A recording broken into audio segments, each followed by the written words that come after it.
కేసీఆర్ కుటుంబ లక్షల కోట్ల అవినీతిపై విచారణ జరపాలి. మావో నేత ఆజాద్ డిమాండ్. ఉప కేసులు రద్దు చేయాలి. ఎన్ఐఏ దాడులు ఆపాలి. మావో అనుబంధ సంస్థలపై నిషేధం ఎత్తివేయాలి. ప్రజా పాలనలో ప్రజలు కాంగ్రెస్ను నిలదీయాలి. మావోయిస్టు అధికార ప్రతినిధి జగన్ పిలుపు. ఎన్కౌంటర్లు లేని తెలంగాణ సమాజం, ప్రజాస్వామిక తెలంగాణ పునర్నిర్మాణానికి ఉద్యమిద్దాం. ప్రజలకు ఆజాద్ పిలుపు. కేసీఆర్కు అన్ని ఆస్తులు ఎక్కడివి? హరీష్ రావు ఏ శ్రమతో వేల కోట్ల ఆసామి అయ్యాడు? కేటీఆర్, కవిత, సంతోష్ రావుల ఆర్థిక స్థితిగతులపై వాస్తవాలు ఏంటి?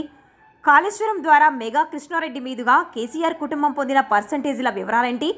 కాంగ్రెస్ ప్రభుత్వం విచారణ జరిపి బయటపెట్టాలని మావోయిస్టు తెలంగాణ రాష్ట్ర అధికార ప్రతినిధి ఆజాద్ డిమాండ్ చేశారు.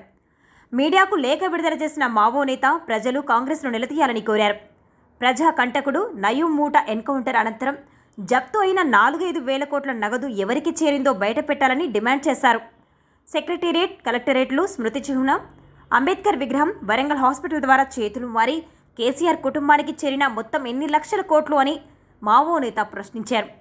KTR Janwada farm house, KCR Erravalli farm house, Kavitha 3 కోట్ల చేతి గడియారం, సంతోష్ గ్రీన్ స్కీమ్ బండారం, 1100 కోట్లతో రూపొందిన వరంగల్ హాస్పిటల్కు 3 కోట్ల వ్యయం పెరిగినా నోరు పెలగని బానిస నాయకులను ఏ ప్రజలు నిలదీయాలని శ్వేతపత్రాలు విడుదల చేసిన పాలకులు కేసీఆర్ అక్రమాస్తులపై శ్వేతపత్రం విడుదల చేసే ధైర్యం ఉందా అంటూ కాంగ్రెస్ ప్రభుత్వాన్ని మావో నేత ఆజాద్ లేఖలో ప్రశ్నించారు.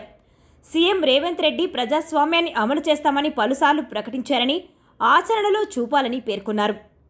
ఉప కేసులు రద్దు చేయాలని, ఎన్ఐఏ దాడులు ఆపాలని, ఇందుకోసం ప్రజలు ప్రజా పాలనలో కాంగ్రెస్ను నిలదీయాలని ఆజాద్ పిలుపునిచ్చారు.